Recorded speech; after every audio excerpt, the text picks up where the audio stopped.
In Bukhari and Muslim, the Prophet ﷺ states, narrated collected in Bukhari and Muslim, on the day of judgment, a person may have a very gigantic body, and however he weighs less than the weight of a mosquito's wing in Allah's sight.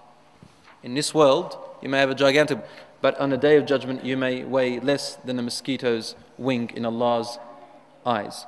Read if you wish, the Prophet ﷺ says, فَلَا نُقِيمُ لَهُمُ الْيَوْمَ الْقِيَامَةِ وَزْنًا. We shall not give them, the disobedient ones, any weight on the day of judgment. This is a metaphor, your weight. What do our scholars say? They combine between the two opinions. You, your body, yourself is given value, and your deeds are given value together.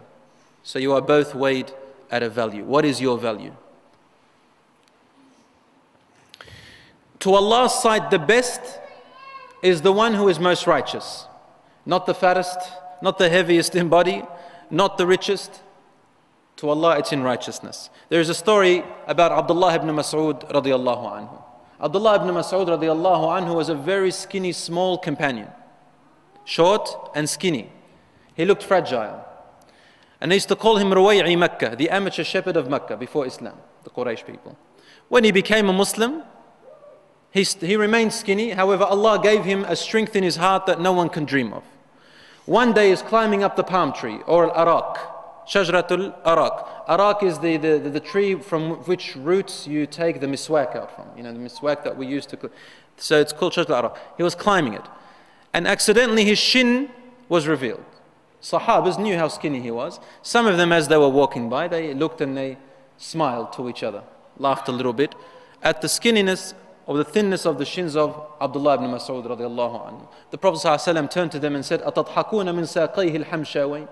Are you laughing at his thin shins? إِنَّهُمَا لَأَثْقَلُ عِنْدَ اللَّهِ مِنْ جَبَلِ أُحُدٍ. They are heavier in value, just his legs, than the mountain of Uhud itself. Metaphorically speaking, Rasul ﷺ telling us the value of just his legs.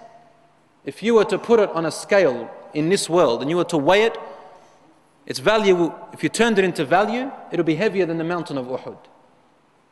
Be careful, my dear brothers and sisters, from putting down others. They might be heavier than you in value in Allah subhanahu wa ta'ala's eyes. Allah says, وَلَا يَسْخَرْ قَوْمٌ مِّن قَوْمٍ. Let not a people mock another people. عَسَىٰ أَن يَكُونُوا خَيْرًا مِّنْهُمْ. Maybe that latter group will be better than them. وَلَا نِسَاءٌ مِّن نِسَاءٍ عَسَىٰ أَن يَكُنَّ خَيْرًا مِّنْهُنْ. Don't let a group of women, don't let yourselves mock another group of women. For maybe that other group of women may be better than you. You don't know who is better. Don't harm a Muslim or even a non-Muslim if it's unjust. Harming another person, you could be harming a wali of Allah, a friend of Allah whom Allah holds dearly. And Rasul ﷺ tells about Hadith al-Qudsi, Allah says, مَنْ آذَى لِي وَلِيًّا فَقَدْ آذَنْتُهُ بِالْحَرْبِ. Whoever harms a close friend of mine, then I declare war against this person. Be aware. Rasul ﷺ was sitting with his companions, it was a hadith in Bukhari and Muslim, and they saw a man appearing of nobility passing by. He looked like he was noble, rich, famous, got a good position, popular. The Prophet ﷺ turned to his companions and asked, "What do you say about this man?"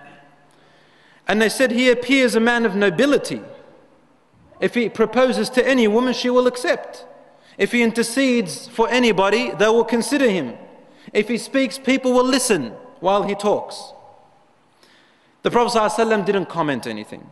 He waited, then another poor man passed by, poor looking man passed by.